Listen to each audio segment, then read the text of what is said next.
October 2 Visika மகளிர் விடுதலை இயக்கம் நடத்தும் மகளிர் மாநாடு. அணிதிரள்வோம் வாரி. உளுந்தூர்பேட்டையில்.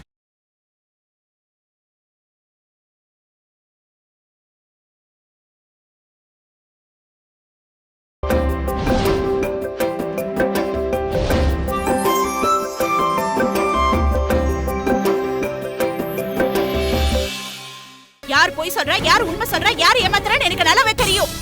பண்றதெல்லாம் பண்ணிட்டு எல்லாரும் கூட்டு சேர்ந்து நாடகம் ஆடுறீங்க. யாருக்கும் இங்க நாடகம் ஆட வேண்டிய அவசியம் கிடையாது. நீ கார்ல மார்க்கெட் போகணும்னு ஆசைப்பட்டனா கால் டாக்ஸி பிடிச்சி போயிட்டு வா. அதை விட்டுட்டு டிபார்ட்மெண்ட் காரை யூஸ் பண்ணாத, புரியுதா? நீங்க வேணா பாருங்கம்மா, அந்த மகேஷை விட 100 மடங்கு ஒசத்தியா நம்ம அகிலாக்கு மாப்பிள்ள வருவார். நீங்களா யாரும் எதை பத்தியும் கவலைப்படாதீங்க. புருஷனை கைக்குள்ள போட்டுக்கணும்னா நீ சொன்ன மாதிரி அனுசரிச்சு போன மட்டும் பத்தாது. சில சமயங்கள் இந்த மாதிரி பிடிவாதம் பிடிச்சு சண்டையும் போடணும். கொஞ்சம் ஜாக்கிரதையா இருக்க சொல்லுங்க. அக்கா, உங்ககிட்ட தான் சொல்றேன், கொஞ்சம் ஜாக்கிரதையா இருக்க சொல்லுங்க. சரிம்மா. அப்புறம் இதுல மாதுளம்பழம் இருக்கு. அவள மாதிரி கர்ப்பமா இருக்கிறவங்க டெய்லி சாப்பிட்டா ரொம்ப நல்லதுன்னு டாக்டர் சொல்லிருக்காங்க.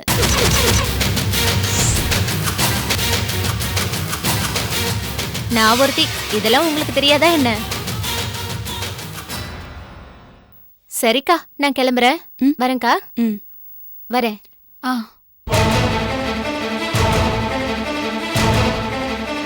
என்னக்கா இவ இப்படி ஒரு குண்டு தூக்கி போட்டுட்டு போறா? அதாண்டி எனக்கும் ஒரே யோசனையா இருக்கு. போச்சு, எல்லாமே போச்சு. ஏற்கனவே மாமா என்ன ஏத்துக்க மாட்டேங்கிறாரு. இப்ப இந்த இளவரசி வேற கர்ப்பமா இருக்கா. மாமா இனிமே என்ன திரும்பி கூட பார்க்க மாட்டாருக்கா. பதறாத.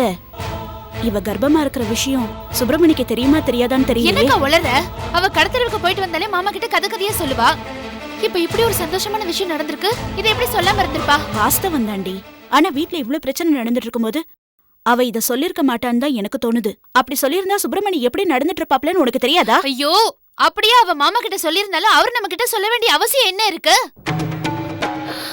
அவ்வளவுதான், நான் வாழ்க்கை போறா இப்படியே தனி மரமா இருந்துட வேண்டியதுதான். கவலைப்படாத, உன்னை நான் அப்படி விட மாட்டேன். எப்படிக்கா?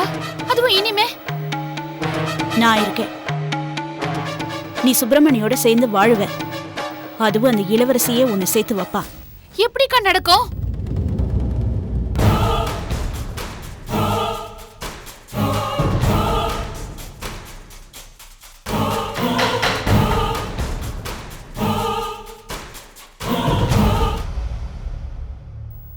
நடக்கும்டி,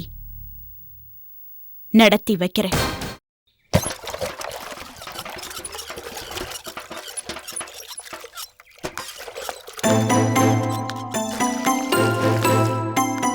என்னம்மா? அம்மா, உங்ககிட்ட கொஞ்சம் பேசணும். என்ன சொல்லு. என்ன? இல்ல, எதுக்கும் ஒரு தடவை மகேஷ் வீட்டுக்கு போய் சமாதானம் பேசிட்டு வரீங்களா? நேத்து என்னமோ இந்த கல்யாணம் நின்னா நல்லதுன்னு சொன்ன, ஆனா இப்போ காரணம் இருக்குமா. என்னதான் இருந்தாலும் இது நம்ம அகிலாவோட வாழ்க்கை இல்லையா? நேத்து நடந்த கூத்தெல்லாம் தான் உனக்கு தெரியுமேடா. நம்ம வீடு தேடி வந்து நம்மள அவமானப்படுத்திட்டு போனவங்க இப்ப நாம அவங்க வீட்டுக்கு போனோம்னா நல்லபடியா பேசுவாங்கன்னு நினைக்கிறியா? பேச மாட்டாங்க தான், அது எனக்கும் தெரியும். ஆனா நாளைக்கு ஒரு தடவை நாம பேசிருக்கலாமே அப்படின்னு நம்ம வருத்தப்படக்கூடாது இல்லையா? அதுக்காக தான் சொல்றேன். மா, என்ன நடந்தாலும் சரிமா, நம்ம அகிலாக்கும் அந்த மகேஷ்க்கும் தான் கல்யாணம். அதை யாராலையும் தடுக்க முடியாது. வேண்டாம் பிலு, சொன்னா கேளு. அவங்க எல்லாம் பணக்காரங்க. அவங்கள ஏத்தெல்லாம் நம்மளால ஜெயிக்க முடியாது. ஏன் முடியாது? அவங்க கிட்ட வெறும் பணம் தான் இருக்கு, ஆனா நம்ம கிட்ட அறிவும் இருக்கு. அவங்களெல்லாம் நான் பாத்துக்கிறேம்மா. நீங்க எதுக்கும் ஒரு தடவை போய் பேசிட்டு வந்துருங்கம்மா. அவங்க என்னதான் சொல்றாங்கன்னு பாக்கலாமே. யோசிக்காதீங்கம்மா, நல்லதே நடக்கும்னு நம்புவோம், சரியா? நீ சொன்னதுக்காக நான் போறேன். அவங்க காலில் வேணாலும் விழுறேன். அப்படியாவது அவங்க மனசு மாறுதான்னு பார்க்கலாம்.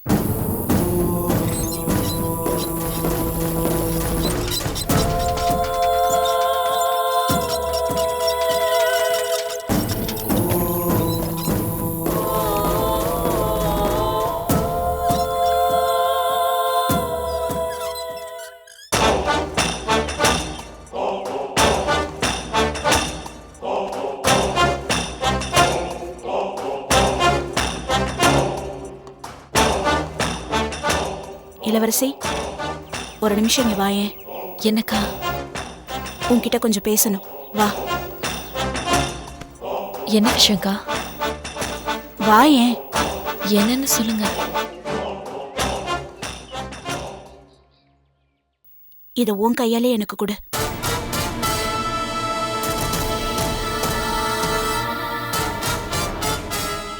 என்னக்கா இது? விஷம்.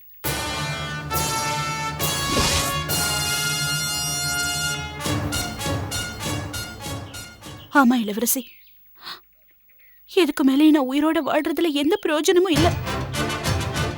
உன் கையாலேயே இந்த விஷத்தை ஊத்தி கொடுத்துடு. நான் குடிச்சிட்டு சத்துடுறேன். அக்கா, ஏங்க அப்படி எல்லாம் பேசுறீங்க? வேற என்ன பண்ண சொல்ற இளவரசி? தாலி கட்டின புருஷனும் என்ன அனாதையா விட்டுட்டு போயிட்டாரு. கூட பிறந்த தங்கச்சியும் வாழ வெட்டியா நிக்கிறா. இதையெல்லாம் நினைச்சு நினைச்சு தினம் தினம் அணு அணுவா சாகுறத விட ஒரேடியா போய் சேர்த்துட்டா எல்லாருக்கும் நிம்மதியா இருக்கும்ல. என்ன ஒண்ணு, என் குழந்தைய விட்டுட்டு போறேங்கிறது தான் வருத்தமா இருக்கு. அவளை நீ பாத்துக்கோ இளவரசி, வேற ஒண்ணு செய்ய வேண்டாம். இப்ப ஏன் இப்படி பேசுறீங்க? வேற வழி தெரியல. அக்கா, உங்க வேதனை எனக்கு புரியுது. அதுக்காக வேதனை படுற எல்லாருமே சாகணும்னு நினைச்சா உலகத்துல ஒரு உயிர் கூட மிஞ்சாதுக்கா. யாருக்குதான் கஷ்டம் இல்ல சொல்லுங்க? கஷ்டம் இல்லாதவங்க யாருமே இல்லதான். ஆனா என் கஷ்டம் யாருக்குமே வரக்கூடாது. நான் எங்க வீட்ல இருந்தப்ப ஒரு நாள் கூட சந்தோஷமா இருந்தது கிடையாது. இவங்க வீட்ல இருந்து என்ன பொண்ணு கேட்டு வந்தப்ப கூட வழக்கமா மத்த பொண்ணுங்க மாதிரி கலர் கலரா கனவு கண்டெல்லாம் நான் கல்யாணத்துக்கு சம்மதிக்கல. எப்படியோ அந்த நரகத்துல இருந்து விடுதலை கிடைச்சா போதும்னு சம்மதிச்சேன். ஆனா ஏன் துரதிர்ஷ்டம் இங்க வந்து என்ன விடல. புருஷன் குடிகாரனா இருந்தா கூட பரவாயில்ல, வேலை வெட்டி எதுவும் இல்லாம தம்பிங்க தயவுல வாழ்றவரா இருந்தாரு. எப்படியோ இவ்வளவு நாள் ஓட்டிட்டேன். ஆனா இனிமே என் வாழ்க்கைய பத்தி கூட எனக்கு கவலை இல்ல. கைவிழியை நினைச்சாதான் எனக்கு பயமா இருக்கு. அவ நிலைமை என்னை விட ரொம்ப மோசம். பேருக்கு தான் சுப்பிரமணியோட தாலி கழுத்துல தொங்குதே தவிர என்னைக்குமே சுப்பிரமணி அவளை தான் மனைவியை ஏத்துக்க மாட்டேன்னு சொல்லிட்டாப்ல. அவ அந்த வருத்தத்தை வெளியில காட்டலைனாலும் மனசுக்குள்ள அவ எவ்வளவு வேதனைப்படுறான்னு எனக்கு தான் தெரியும். ஒரு பக்கம் பேருக்காவது எனக்கு புருஷன் இருந்த ஷாம்லியோட அப்பா எங்களை அனாதையா விட்டுட்டு போயிட்டாரு. இன்னொரு பக்கம் ஒரே தங்கச்சி தாலி கட்டியும் வாழாம தவிக்கிறா. எல்லாம் சேர்ந்து ஒரு மாதிரியா பைத்தியம் பிடிக்கிற மாதிரி ஆயிப்போச்சு. அந்த வருத்தத்துலதான் நான் உன்னை கண்டபடி பேசிட்டேன். நீயும் அத மனசுல வச்சுக்கிட்டுதான் ஒதுக்கி வச்சுட்டேன்னு எனக்கு தெரியும். அக்கா, அதுக்காக நான் உன்னை தப்பா சொல்லல. உன் இடத்துல நான் இருந்திருந்தா ஒருவேளை இதை விட மோசமா கூட நடந்துட்டு இருந்திருப்பேன். ஐயோ அக்கா, என்னக்கா, நாங்க என்னைக்குமே உங்களை அப்படி நினைச்சது இல்லக்கா. நானும் சரி அவரும் சரி, என்னைக்குமே நீங்க எங்களை தப்பா புரிஞ்சுக்கிட்டீங்களேன்னு தான் வருத்தப்பட்டிருக்கோமே தவிர உங்க மேல என்னைக்குமே நாங்க கோவப்பட்டது இல்லக்கா. நீங்க எவ்வளவுதான் சண்டை போட்டாலும் இந்த நிமிஷம் வரைக்கும் உங்களை நாங்க பழைய ஜானகி அக்காவை தான் பாக்குறோம். பொய் சொல்லாத இளவரசி. உண்மையிலே நீ அப்படி நினைச்சிருந்தா இவ்வளவு பெரிய விஷயத்தை என்கிட்ட சொல்லாம மறைச்சிருப்பியா? நான் மறைச்சேனா? நான் உங்ககிட்ட எதுவுமே மறைக்கலையாக்கா. பின்ன ஏன் நீ கர்ப்பமா இருக்கிற விஷயத்தை என்கிட்ட சொல்லல?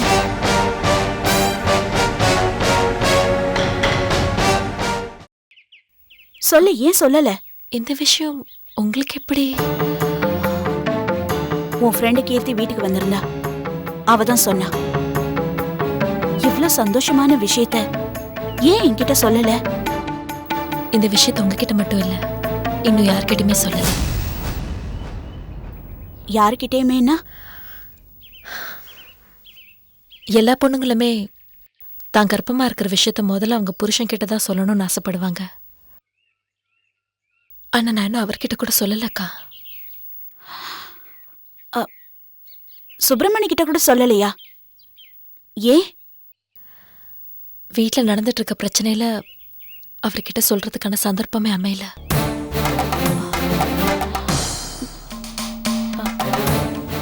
நானும் உன்னை ரொம்பவே கஷ்டப்படுத்திட்டேன்ல. சச்சா, என்னக்கா, நான் அதை அப்பவே மறந்துட்டேன்க்கா. உன்னை நினைச்சா எனக்கு ரொம்ப பெருமையா இருக்கு இளவரசி. நீ சின்ன பொண்ணுதான், ஆனா எவ்வளவு பக்குவமா நடந்துக்கிற. ஆனா எனக்கு வயசுதான் ஆச்சே தவிர பொறுமைங்கிறது கொஞ்சம் கூட இல்ல. என் வாழ்க்கையில விதி விளையாடுனதை புரிஞ்சுக்க முடியாம தான் உங்க 2 பேர் மேலேயும் பழிய போட்டு ரொம்ப அசிங்கப்படுத்திட்டேன். விடுங்கக்கா, திரும்ப திரும்ப அதே சொல்லிட்டு இருக்கீங்க. இப்பவாத எங்க மேல எந்த தப்பும் இல்லை நீங்க புரிஞ்சுக்கிட்டீங்களே, அதுவே போதும். இங்க கொடுங்க. நீங்க தேவையில்லாம மனசை போட்டு குழப்பிக்காதீங்க. போங்க. இளவரசி, நான் உன்னை கேட்டா செய்வியா? சொல்லுங்கக்கா, கண்டிப்பா செய்றேன். கேக்குறதுக்கு தயக்கமா தான் இருக்கு, இருந்தாலும் கேக்குறேன். நீ எனக்கு ஒரு வாக்கு கொடுக்கணும். இப்ப எதுக்கு இவ்வளவு தூரம் தயங்குறீங்க? எதுவா இருந்தாலும் கேளுங்க. அது உனக்கே தெரியும். ஏற்கனவே நான் சொன்ன விஷயம்தான். சுப்பிரமணி கையில் கழுத்துல தாலி கட்டினாரே தவிர அவ கூட வாழ தயாரா இல்ல. ஊரறிய ஒருத்தங்கிட்ட கெட்டு போயிட்டேன்னு சொல்லி தாலி கட்டிக்கிட்ட பொண்ணுக்கு இன்னொரு கல்யாணம் பண்ணி வைக்கலான்னு நினைச்சாலும் அது நடக்கும்னு தோணல. இந்த சூழ்நிலையில நீ கர்ப்பமா இருக்கிற விஷயம் சுப்பிரமணிக்கு தெரிஞ்சா அதுக்கப்புறம் கண்டிப்பா கையில ஏத்துக்க மாட்டாப்ல. அதனால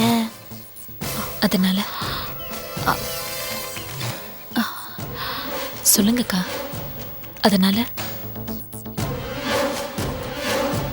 கர்ப்பத்தை கலைச்சிட்டு சொல்றீங்களா? ஐயோ, என்ன வார்த்தை சொல்லிட்ட இளவரசி. என்ன பார்த்தா அவ்வளவு கொடுமைக்காரியாவா தெரியுது? நானும் ஒரு குழந்தைய பெத்தவதான். நீ அந்த மாதிரி எதுவும் செய்ய வேண்டாமா? யார் கண்டா இறந்து போன உன் அப்பாவே உன் வயித்துல குழந்தைய உருவாயிருக்கலாம். வேற என்ன செய்யணும் சொல்லுங்க. உங்களுக்காக, நீங்க பழையபடி மாறணுன்றதுக்காக நான் என்ன வேணா செய்வேன். வேற ஒண்ணும் பண்ண வேணாம். நான் சொல்லன்னு சொல்ற வரைக்கும் நீ கர்ப்பமா இருக்கிற விஷயத்த சுப்பிரமணி கிட்ட சொல்லாம இருந்தா போதும்.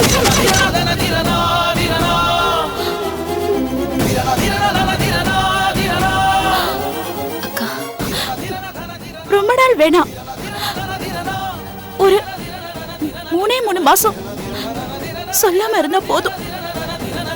அதே சமயம் எப்படியாவது சுப்பிரமணி கிட்ட பேசி கையில நீதான் சேர்த்து வைக்கணும். இளவரசி, இந்த 2 விஷயமுமே நீ நினைச்சா கண்டிப்பா நடக்கும். சரின்னு சொல்லுமா? சரிக்கா, நீங்க சொன்ன மாதிரியே இப்போதைக்கு கர்ப்பமா இருக்கிற விஷயத்த சொல்லாம அவர்கிட்ட இருந்து மறைச்சிடுறேன். அதே மாதிரி கையில எப்படியாவது அவர் கூட சேர்ந்து வாழ வைக்க வேண்டியது என்னுடைய பொறுப்பு. ஒரு வகையில் அது என்னுடைய கடமையும் கூட. ஏன்னா நான் தானே அவரை கட்டாயப்படுத்தி தாலி கட்டவே வச்சேன். எனக்கு தெரியும் இளவரசி, உன் நல்ல மனசுக்கு இப்படிதான் சொல்லுவேன்னு எனக்கு தெரியும். ஆனா இதுக்கெல்லாம் நான் என்ன கைமாறு செய்ய போறேன்னு தான் எனக்கு தெரியல. ஐயோ, நீங்க அதெல்லாம் எதுவுமே பண்ண வேண்டாம். நீங்க மட்டும் எப்பவுமே என்னுடைய பழைய ஜானகி அக்காவா இருந்தா எனக்கு அதுவே போதும். கண்டிப்பா இளவரசி, இப்பவும் சொல்றேன், என் வாழ்க்கையும் கையல் வாழ்க்கையும் போயிடுச்சுங்கிற ஆதங்கத்துலதான் நான் அப்படி நடந்துக்கிட்டேன்னு தவிர உன் மேல எனக்கு வேற எந்த கோவமும் இல்ல. நீ கையலுக்காக இவ்ளோ செய்யும் போது நான் எதுக்கு ஒண்ணு வெறுக்க போறேன்? சரிக்கா, விடுங்க. நடந்தது நடந்து போச்சு. இப்பவாது எங்களை புரிஞ்சுக்கிட்டீங்கல்ல, எனக்கு அது போதும். எவ்வளோ சீக்கிரம் முடியுதோ அவ்வளோ சீக்கிரம் அவர்கிட்ட பேசி நான் சம்மதத்தை வாங்குறேன். நீங்க கவலைப்படாதீங்க. இளவரசி, என் மேல அந்த கோவம்லாம் குறைஞ்சிருச்சுல்ல?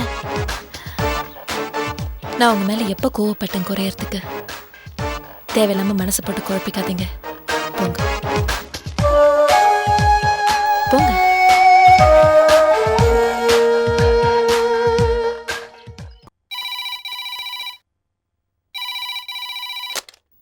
ஹலோ கிருஷ்ணா, சொல்லுங்கள் சார். வேலையெல்லாம் முடிச்சிட்டிங்களா?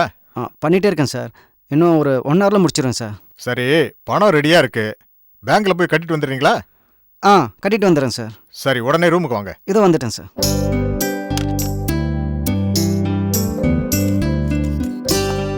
Excuse me sir. வாங்க வாங்க, உட்காருங்க. Thank you sir. வாரம் இது ஒரு எக்ஸ்ட்ரா வேலையாக போச்சுல உங்களுக்கு? ஐயோ, அப்படியெல்லாம் ஒன்றும் இல்லை சார். என் மேலே நம்பிக்கை இருக்க போய் தானே எவ்வளோ பெரிய பொறுப்பை என்கிட்ட ஒப்படைக்கிறீங்க. கஷ்டம்லாம் ஒன்றும் இல்லை சார். சொல்லப்போனால் கொஞ்சம் பெருமையாக இருக்கு. Very good. இப்படித்தான் பொறுப்புகளை தட்டி கழிக்காம தைரியமா ஏத்துக்கணும். அப்போதான் கம்பெனிக்கு உங்க மேல நல்ல அபிப்பிராயம் வரும். பதவிகள் உயர்ந்துகிட்டே போகும். பதவி உயர்வு வர்றப்போ வரட்டும் சார். இப்போ வேலையை பார்ப்போம். இந்தாங்க, இதுல 50 லட்சம் ரூபாய் இருக்கு. பத்திரமா பார்த்து போயிட்டு வாங்க. ஓகே சார், வரேன் சார்.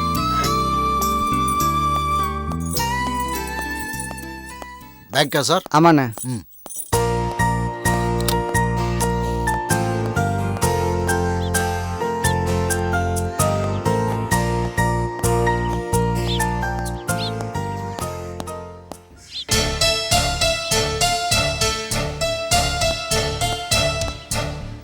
அம்ரோசனா, அம்ரோசனா,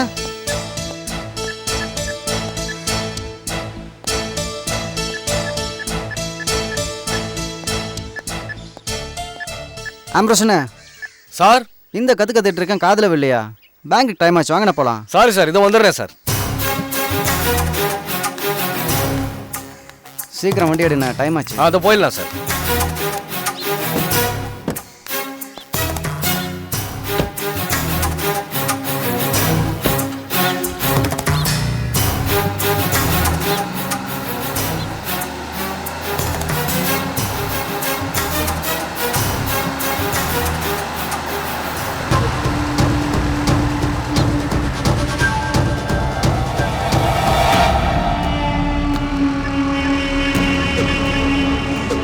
ஏய், கிருஷ்ணா கிளம்பிட்டான். 50 லட்சம் ரூபாய், கரகம்பாக்கம் பிரான்ச்சு.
ஏய், ரவுண்ட் பண்ணுங்கடா. ஏய், தரடா. அரே, இல்லன்னு வச்சீங்க. ஏய், ஒரே ஏய், தரடா. ஏய், ஆடா. ஆடா. என்னடா? பாரு, திறந்துரு. தரடான்றா. சொல்லுடா. தரடா. வரலடா. அடா. ஏய், தர போயா இல்லையா? இந்த வேலைக்காக. ஏய், கொண்டு சொல்லிடுவேன். ஏய், வர பே. ஏய், சீரோடா. ஏய், ஏய், நில்றா. சீரோடா. ஏய், நில்றா. ஏய். ஏய், நில்றா.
பாவம், அடுத்த மாதம் ஒரு பொண்ணோட கல்யாணத்தை வச்சிருக்காரு. அநியாயமாக அவரை கொண்டுட்டாங்க. சரி, பணத்தை கொள்ளையடிச்சவங்களை உன்னால் அடையாளம் காட்ட முடியல? மொத்தம் 4 பேர். அவங்க முகம் எனக்கு நல்ல ஞாபகம் இருக்கு. சரி, அவங்க சிட்டியை தாண்டி எங்கேயும் வெளியே போயிருக்க முடியாது. நான் எல்லா செக் போஸ்ட்லையும் இன்ஃபார்ம் பண்ணிடுறேன். ஓகே, நீ கவலைப்படாமல் போ, நான் பார்த்துக்கிறேன். ஆம்ப்ரோஸனா பாடி? ஃபேமிலி எல்லாம் ஜிஹெச்க்கு வர சொல்லிடு. ஃபார்மாலிட்டிஸ் எல்லாம் முடிச்சோன்னே அவங்ககிட்ட ஹேண்ட் ஓவர் பண்ணிடுறேன். பணம் கண்டிப்பாக கிடைச்சிடும் கிருஷ்ணா, நான் பார்த்துக்கிறேன். நீ கிளம்பு.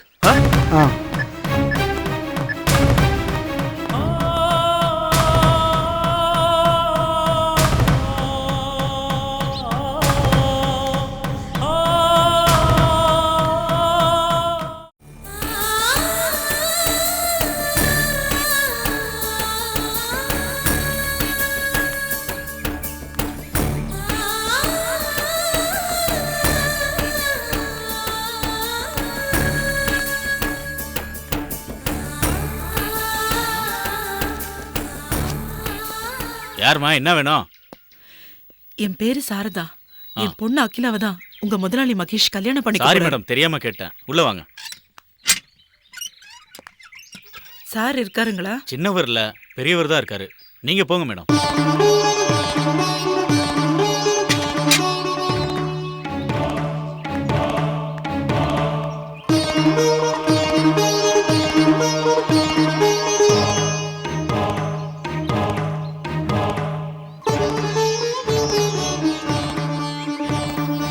சம்மந்தி,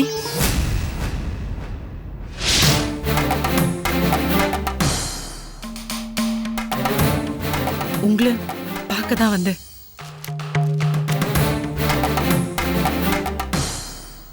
வாங்க வாங்கம்மா.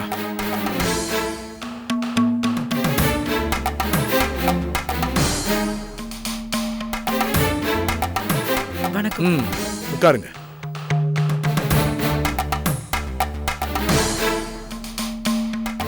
நேத்து நாங்க கொடுத்த பணத்தை ஏதோ ஒரு உணர்ச்சி வேகத்துல உங்க பொண்ணு தூக்கி வீசிட்டா. அதுல எனக்கு எந்த கோபமும் இல்ல. அவ இடத்துல நான் இருந்திருந்தா கூட அப்படிதான் செஞ்சிருப்பேன். ஆனா ஒரு நாள் முழுக்க உட்கார்ந்து யோசிச்சதுல அது தப்புன்னு புரிஞ்சிருக்கும். அதனால அந்த பணத்தை வாங்கிட்டு வர சொல்லி உங்க பொண்ணு அமிச்சாளா? இல்லைங்க, இப்பவும் உங்க பணம் எல்லாம் ஒன்றும் தேவையில்லைங்க. என் பொண்ணுக்கு வாழ்க்கை தாங்க தேவை. என்னம்மா இது? அதுக்கு தான் நாங்க பணம் கொடுத்தோம். 10 என்ன கூட வேணா 1 லட்சம் 2 லட்சம் சேர்த்துறேன். அதை வச்சுட்டு உங்க பொண்ணுக்கு ஒரு நல்ல வாழ்க்கையை அமைச்சு விடுங்க. உங்க பையனை என் பொண்ணு காதலிச்சப்பவே இதெல்லாம் வேண்டாம், நடக்காதுன்னு என் பொண்ணுகிட்ட எவ்வளவோ சொன்னேன். அவ கேக்கல. விதி இப்ப என் பொண்ணுக்கு இப்படி ஆயிடுச்சு. இதுவே கல்யாணம் நடந்ததுக்கு அப்புறம் இப்படி ஒரு ஆக்சிடென்ட் ஆயிருந்தா டைவர்ஸ் பண்ண சொல்லியிருப்பேன். Yes, I would have asked him to divorce her. He would have done it. ஆமா, உங்க பொண்ணை என் கம்பெனிக்கு வேலை செஞ்சு சம்பாதிக்க அமிச்சிங்களா இல்ல வேற எதுக்காவது அமிச்சிங்களா? ஐயா வேணாம், ஐயா வேணாம். பேசுற இடத்துல நீங்க இருக்கீங்க, கேக்குற இடத்துல நாங்க இருக்கோங்கிறதுக்காக எதை வேணா பேசலாம் நினைக்காதீங்க ஐயா. உங்க பொண்ணை அவன் காதலிக்கிறேன்னு சொன்னப்போவே வேண்டான்னு சொன்னேன், கேட்கவே இல்லை. உங்க பொண்ணை தான் நான் கண்டிப்பா கல்யாணம் பண்ணணும்னு சொல்லி அடம் பிடிச்சான். இப்போ அந்த பொண்ணு பாவண்டா, வாக்கு கொடுத்தோம், கல்யாணம் பண்ணிக்கூடான்னு சொன்னேன். அதுக்கு அவன் என்ன தெரியுமா சொன்னா? நீ கட்டிக்கோன்னு சொல்லி என்ன சொல்றான்?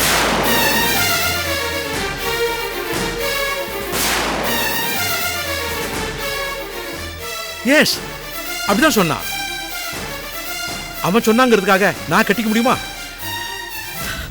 நல்லவா இருக்கும். போதும்யா, போதும். இந்த வீட்டு கோவிலாவும் உங்களை தெய்வமாவும் நினைச்சு நியாயம் கேட்க வந்தேன்னு. அது ஏன் தப்புதான், அது ஏன் தப்புதான்.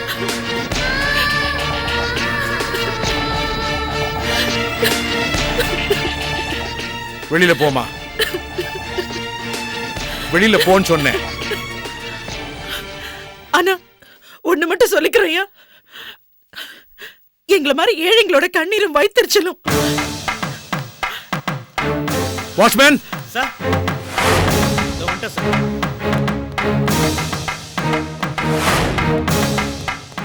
இவங்களெல்லாம் இனிமே வீட்டுக்குள்ள விடாத, வெளியில போ சொல்லி கேட்டு மூடு. சரிங்க சார். மா வாங்கம்மா. போ சொல்லியா? ஏமா போக போறீங்களா? இப்ப கழுத்தை பிடிச்சி வெளியே தள்ளட்டுமா? வாங்கம்மா, நின்னுட்டே இருக்கீங்க.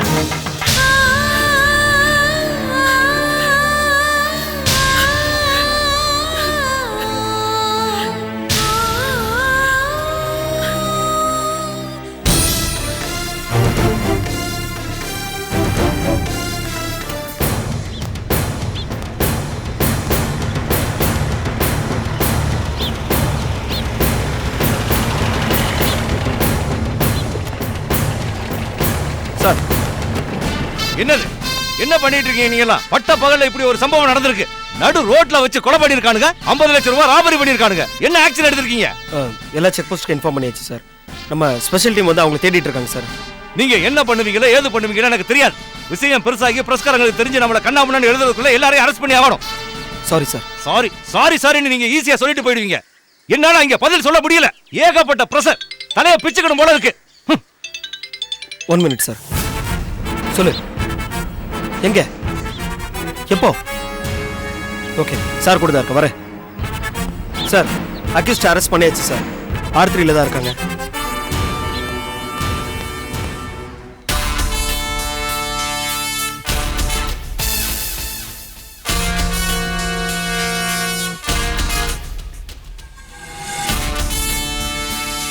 சார், மொத்தம் 4 பேர்ல உங்க 2 பேர் தான் சார் பிடிக்க முடிஞ்சது. மீதி 2 பேர் பணத்தோட எஸ்கேப் ஆயிட்டாங்க சார். பணமும் மீதி 2 பேரும் எங்கடா?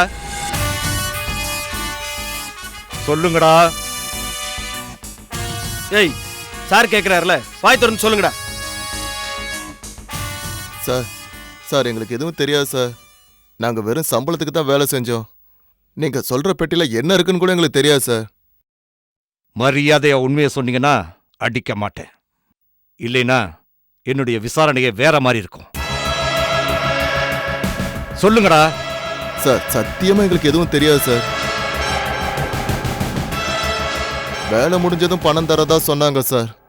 பணத்துக்காக தான் சார் வேலை செஞ்சோம். யாரு பணம் தரேன்னு சொன்னது? சொல்லுடா, யாரு பணம் தரேன்னு சொன்னது?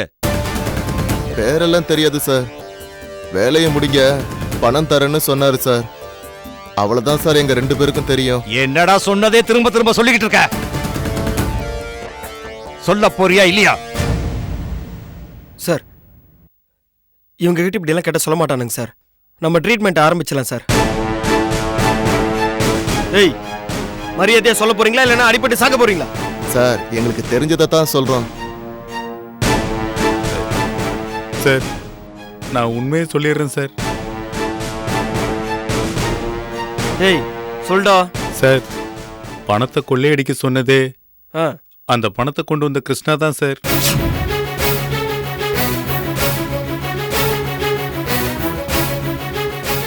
என்னடா உளற?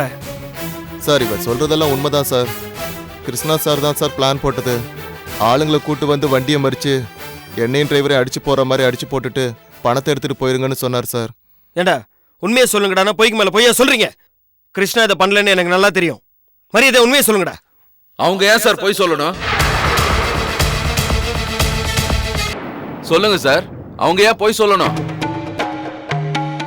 Sir, I am Purushothaman, criminal lawyer. இவங்க என் கட்சிக்காரங்க.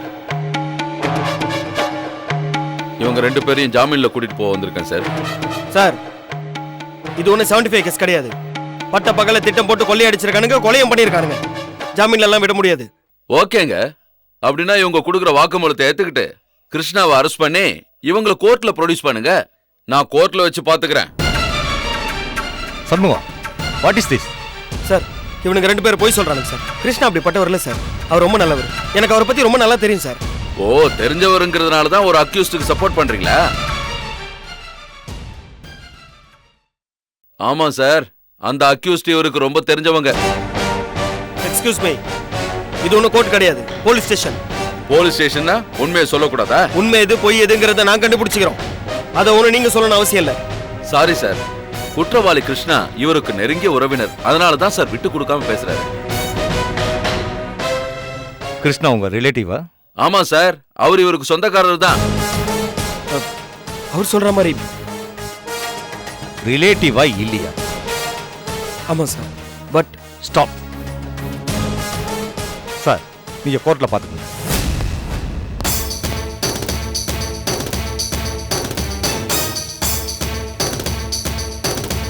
என்னதான் நீங்க சின்சியர் ஆபீசரா இருந்தாலும் உங்க ரிலேட்டிவ் கேஸை நீங்க ஹேண்டில் பண்றது அவ்வளவு நல்லதா எனக்கு படல. சார், இதை பத்தி உங்களுக்கே நல்லா தெரியும். வேலை வேற, ரிலேஷன்ஷிப் வேறன்னு தானா? வேண்டாமே.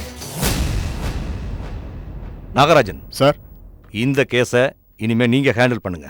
ஓகே சார், பட் நான் கிருஷ்ணாவை அரெஸ்ட் பண்ணி விசாரிக்கணும் சார். அதுக்கு நீங்க பெர்மிஷன் கொடுக்கணும்.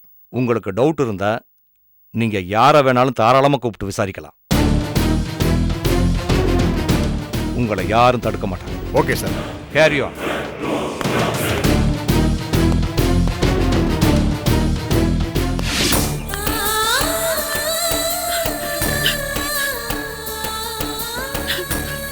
வந்ததுல இருந்து என்ன நடந்ததுன்னே சொல்லாம இப்படி அழுதுகிட்டே இருந்தா என்னமா அர்த்தம்?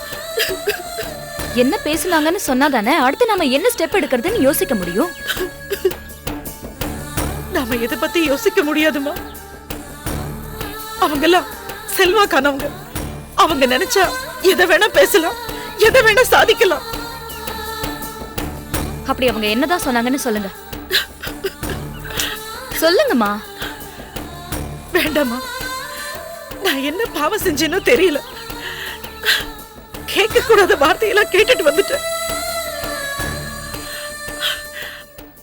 அதை என் வாயாலே சொல்ல வச்சிடாதம்மா. அப்படி என்ன சொன்னாங்க? நானும் உங்க பொண்ணு தானே.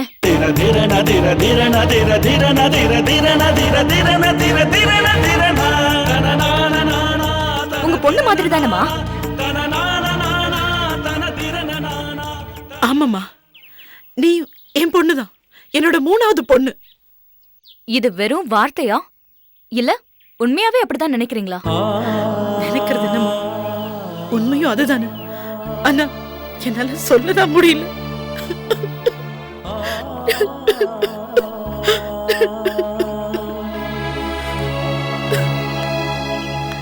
வெறும் வாய் வார்த்தைக்காக உங்க பொண்ணு மாதிரின்னு சொல்றீங்களா இல்ல உண்மையாவே உங்க பொண்ணு தான் நினைக்கிறீங்களா? உண்மையாவே. அப்படி உண்மைனா உங்க கஷ்டம் ஏன் கஷ்டம் இல்லையா? உங்க அவமானம் ஏன் அவமானம் கிடையாதா?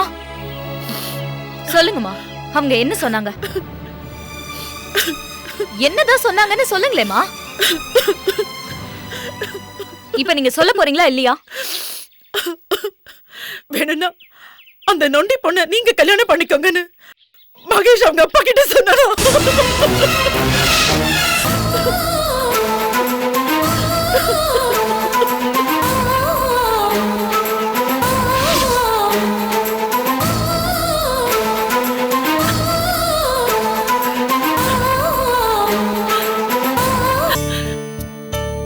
அழாதீங்கம்மா, அழாதீங்கம்மா ப்ளீஸ். என்னால தாங்க முடியல. நீங்க விடுற கண்ணீருக்கு காரணம் அவங்க கிடையாது, நான் சொன்னதுக்காக தானே நீங்க அங்க போனீங்க. நீ என்னமா தப்பு பண்ண? நான் போய் பேசினா அவங்க மனசு மாறுமான்னு நீ எதிர்பார்த்த. எனக்கும் அப்படி அப்படி ஒரு எதிர்பார்ப்பு கொஞ்சம் இருந்துச்சு. ஆனா இப்ப எந்த எதிர்பார்ப்பும் இல்ல. அகிலா முகத்தை பார்க்க கூட எனக்கு தெம்பு இல்லம்மா. சின்ன வயசுல இருந்தே எவ்வளவு கஷ்டத்துல அவ வளர்ந்தா தெரியுமா? அவளா ஆசைப்பட்டு என்கிட்ட எதுவுமே கேட்டதில்லை. படிப்பு படிப்பு படிப்பு படிப்பு, அந்த படிப்பு தான் நம்மள உயர்த்தும் நினைச்சு நல்லா படிச்சா. அந்த படிப்புக்கு ஏத்த வேலையும் கிடைச்சது. இனிமே நம்மளுக்கு எந்த கஷ்டமும் இல்லைன்னு சொல்லி எவ்வளவு சந்தோஷப்பட்டா தெரியுமா? எனக்கு தெரிஞ்சு அவ வாழ்க்கையில ஆசைப்பட்ட ஒரே விஷயம் மகேஷ். மகேஷ் மட்டும்தாமா. ஆனா இன்னைக்கு மனசு உடைஞ்சு கால் உடைஞ்சு அவ உட்கார்ந்து இருக்கிறத பாக்குறதுக்கு என்னால முடியலமா. இல்லம்மா, இந்த மாதிரி டைம்ல தான் அவளுக்கு ஆறுதலா அவ பக்கத்திலேயே இருக்கணும். ஒரு பொண்ணோட மனசு இந்த அளவுக்கு நோகடிச்சவங்கள கடவுள் நிச்சயமா தண்டிக்கணும். எல்லா விஷயத்துக்கும் நாம அந்த கடவுளையே நம்பிட்டு இருக்க கூடாதுமா. ஒரு சில விஷயங்களை நாம தான் செய்யணும். நம்மால எதுவும் செய்ய முடியாது. ஏழைங்களுக்கு எல்லாமே கடவுள் தான். பெத்தவங்க பிள்ளைங்களுக்கு புண்ணியத்தை சேர்த்து வைக்கணும். ஆனா அந்த சந்திரசேகர் பிள்ளை பேர்ல கம்பெனி நடத்துறாரு, பிள்ளைக்கு சொத்து சேர்த்து வச்சிருக்காரு. ஆனா கூடவே பாவத்தையும் சேர்த்து வச்சிருக்காரு. என்னோட கோபமும் என் பொண்ணோட கண்ணீரும் அவங்கள நிச்சயமா சும்மாவே விடாது.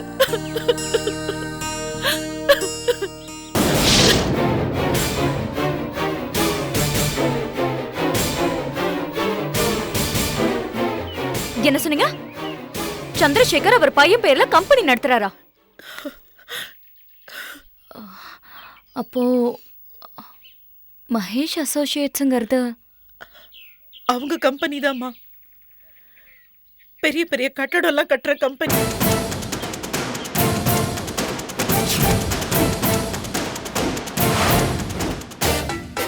அம்மா, இந்த பிரச்சனை நீங்க இதோட மறந்துருங்க. நீங்க கும்பிடுற தெய்வத்தை நம்பி அகிலாவ பக்கத்துல இருந்து பாத்துக்கோங்க. இனிமே இது என்னோட பிரச்சனை. நீ என்னவா பண்ண போற? அவங்க யாரா வேணாலும் இருக்கட்டுமா.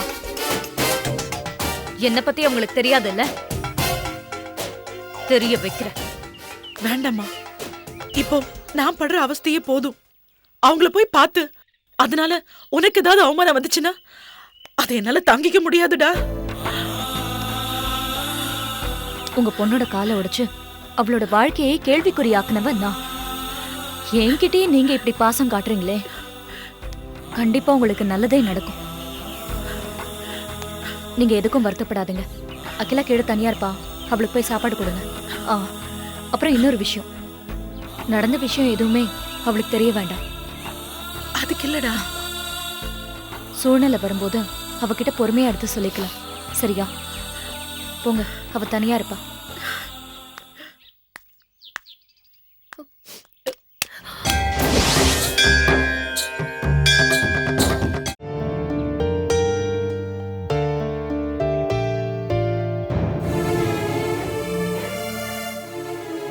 என்ன இளவரசி, முக்கியமான விஷயம் பேசணும்னு சொன்ன, வந்ததுலேருந்து அமைதியாவே இருக்க.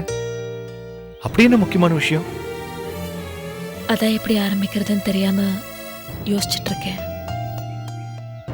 என்கிட்ட பேசுறதுல என்ன தயக்கம்? எதுவா இருந்தாலும் தயங்காம சொல்லு. ஒன்னும் இல்லைங்க, நம்ம கையில பத்தி தான். முக்கியமான விஷயம் பேசணும்னு சொல்லிட்டு ஏன் தேவையில்லாத விஷயத்துல பேசிட்டு இருக்க? தயவு செஞ்சு நான் சொல்ல வரத கோவப்படாம கேளுங்க. இத பத்தி பேசதான் என்ன வேலையை விட்டுட்டு வர சொன்னியா நீ? கொஞ்சம் பொறுமையா நான் என்ன சொல்றேன்னு கேளுங்களேன். முடியாது. இந்த விஷயத்துல என்னோட முடிவு என்னன்னு நான் பல தடவை உங்ககிட்ட சொல்லிட்டேன். மறுபடியும் இந்த விஷயத்த பேசுறதுனால எந்த பிரயோஜனமும் இல்லை. திரும்பவும் உங்ககிட்ட சொல்றேன், இந்த ஜென்மத்துல நீதான் என் பொண்டாட்டி. நீ மட்டும்தான். நீங்க சொல்றது உண்மைதாங்க. ஆனா நான் மட்டும்தான் உங்க பொண்டாட்டியான்றதுதான் இப்ப கேள்விக்குறியே. கையில் மேல உங்களுக்கு இருக்கிற கோவம் நியாயம்தான், நான் இல்லைன்னு சொல்லல. ஆனா உங்களை அவ ஏமாத்தி தாலிய வாங்கிட்டான்ற கோவத்தை விட்டுட்டு உங்களை எந்த அளவுக்கு நேசிச்சிருந்தானா அவ அந்த பொய்ய சொல்லியிருப்பான்னு கொஞ்சம் யோசிச்சு பாருங்க. ரொம்ப நேசிச்சா அதானே ஊரை கூட்டி என்ன அசிங்கப்படுத்தினா. திரும்ப திரும்ப அசிங்கப்படுத்திட்டான்னு சொல்லாதீங்க. வேற என்ன சொல்ற சொல்லு, வேற என்ன சொல்ற? அத்தனை பேருக்கு முன்னாடி அவ இவர்தான் எனக்கு எடுத்துட்டாருன்னு சொன்னப்போ அசிங்கப்பட்டது நீங்க மட்டும் இல்ல, அவளும் தான். சரி, இப்ப என்னதான் சொல்ல வர? கையில ஏத்துக்கிட்டு அவளோட வாழ சொல்றேன். முடியாது. முடியாதுன்னா முடியாது. அதான் ஏன்னு கேக்குறேன். நீ எதை வச்சு அவளை ஏத்துக்கணும்னு பிடிவாதம் பிடிக்கிற அத முதல்ல சொல்லு. அதான் கண்டிப்பா நேரம் வரப்போ சொல்றேன்னு சொன்னேன்லங்க. கோவிலாச்சேன்னு பாக்குறேன், இல்லாட்டி கோவப்படாதீங்க. பின்ன என்ன பார்த்து இழிச்சு வாங்கி நினைச்சிட்டியா? நான் நேரம் வரப்போ சொல்றேன்னு சொன்னது மட்டும் ஒரு காரணம் இல்லைங்க. தெரிஞ்சோ தெரியாமலோ ஜானகி அக்கா இன்னைக்கு விதவையா நிக்கிறதுக்கு நீங்களும் நானும் ஒரு காரணம் ஆயிட்டோம். என்ன பைத்தியம் மாதிரி உளர்ற? நல்லா யோசிச்சு பார்த்தா அக்காவோட இந்த நிலைமைக்கு நம்மளும் ஒரு காரணம் தான் உங்களுக்கு புரியும். என்ன காரணம்? கையிலுக்கு நம்ம மாப்பிள்ள பார்த்த விஷயத்துல அவளை அவசரப்பட்டிருக்க கூடாது. அவசரப்பட்டோங்கிறது உண்மைதான். ஆனா அவ எந்த மாதிரி காரியெல்லாம் பண்ணான்னு உனக்கு தெரியாதா? அவளுக்கு மட்டும் கல்யாண ஏற்பாடு பண்ணாம இருந்திருந்தா நான் அவளை கெடுத்துட்டேன்னு பொய் சொல்லிட்டு இருக்காளே, அந்த பொய்ய இந்நேரம் எவனாவது அவளை கெடுத்துட்டு உண்மையாக்கிருப்பான். வாஸ்தவம் தாங்க. ஆனா அவ இந்த மந்திரம் மாந்திரிகம் இதெல்லாம் எதுக்கு செஞ்சா? உங்க கூட சேர்ந்து வாழணுன்றதுக்காக தானே. நான் கூட அவளுக்கு உங்களை நேசிச்சிருப்பேனான்னு கேட்டா எனக்கு சந்தேகமா தாங்க இருக்கு. என்னுடைய சந்தோஷம், கோபம், கண்ணீர் இப்படி எல்லா உணர்வுகளும் உங்களுக்காக மட்டுமே பகிர்ந்துக்கிட்டேனான்னு கேட்டா நான் இல்லைன்னு தாங்க சொல்லுவேன். அவளுக்கு எல்லாமே நீங்க தாங்க. உங்களதான் உயிரா நினைச்சிட்டு இருக்கா. தயவு செஞ்சு அவளை ஏத்துக்கோங்க. பேசி முடிச்சிட்டியா இல்ல இன்னும் ஏதாவது பேசணுமா? இல்ல தெரியாம தான் கேக்குறேன். வர வழியில உனக்கு தலையில ஏதாவது அடிபட்டு மூளைகளை குழம்பிடுச்சா? எனக்காக சந்தோஷப்படுறாளா, எனக்காக வருத்தப்படுறாளா, எனக்காகவே வாழ்ந்துட்டு இருக்காளா? நீ சொன்னது மாதிரி அவ எப்படி என்னையே நினைச்சிட்டு இருக்காளோ அதே மாதிரிதான் நான் உன்னையே நினைச்சு வாழ்ந்துட்டு இருக்கேன். மனசுங்கிறது யார் வேணும்னாலும் வந்து தங்கிட்டு போக சத்திரம் கிடையாது. அது ஒரு கல்லறை. ஒரு தடவை புதைச்சதுதான். திரும்பவும் தோண்டி எடுக்கவும் முடியாது, எடுக்கவும் கூடாது. என்னோட மனசுல நீதான் புதைஞ்சிருக்க. அதை தோண்டி எடுக்கணும்னு நினைச்ச நான் பணமாயிடுவேன். நீ வேணா ஒண்ணு செய்ய. இவ்வளவு நேரம் என்கிட்ட பேசின மாதிரியே அவளை கூப்பிட்டு வச்சு பேசு. முடிஞ்சா அவ மனச மாத்தி என்ன பிளாக்மெயில் பண்ணி கட்டிக்கிட்டாலே ஒரு தாலி, அந்த தாலிய கழட்டி எறிய சொல்லு. நானே அவளுக்கு ஒரு நல்ல மாப்பிளைய பார்த்து கட்டி வைக்கிறேன். எங்க ஒரு நிமிஷம் நில்லுங்க. நான் சொல்றது கொஞ்சம் கேளுங்க. என்ன பேசுறீங்க நீங்க? நினைச்சப்போ கட்டுறதுக்கும் நினைச்சப்போ கழட்டுறதுக்கும் அது என்ன கையில போடுற வலையெல்லாம் மோதிரமா? தாலிங்க, புனிதங்க. அது அவளுக்கு தெரியணும்ல. இது பாருங்க, நீங்க கையில மனசுல வச்சு பேசிட்டு இருக்கீங்க. கொஞ்சம் ஜானகி அக்காவை யோசிச்சு பாருங்களேன். என்ன யோசிக்க சொல்ற? எவ்வளவு சந்தோஷமா இருந்தது நம்ம குடும்பம். ஆனா இப்ப மொத்த நிம்மதியும் தொலைச்சு கண்ணாடியில கல் எரிஞ்ச மாதிரி நொறுங்கி போச்சு. திரும்ப நம்ம எல்லாருமே பழைய மாதிரி இருக்கணும்னா முதல்ல ஜானகி அக்கா சந்தோஷமா இருக்கணுங்க. கட்டின புருஷனை இழந்து தவிக்கிற அவங்களுக்கு இருக்கிற ஒரே சந்தோஷம் அவங்க தங்கச்சி கயல்விழி சந்தோஷமா இருக்கிறது தான். கையில் சந்தோஷமா இருக்கணும்னா நீங்க அவளை ஏத்துக்கிட்டு தாங்க ஆகணும். ஜானகி அக்காக்காக நான் நிறைய விஷயங்களை மாத்திக்கிட்டேன்.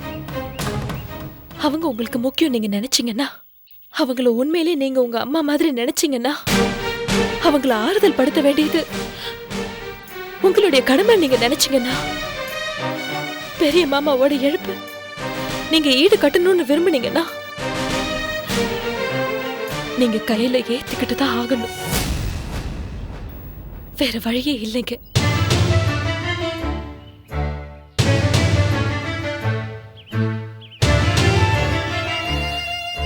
இதுக்காக நீ வருத்தப்பட போற. பரவாயில்ல, நான் பாத்துக்கிறேன். நீங்க கையில ஏத்துக்கிட்டா போதும். இன்னையில இருந்து நீங்க கையில உங்க மனைவியை ஏத்துக்கிறீங்க. இன்னையில இருந்து கையில நீங்க உங்க மனைவியை ஏத்துக்கணும். இன்னைக்கு உங்களுக்கு சாந்தி முகூர்த்தம். சீக்கிரம் வந்துருங்க.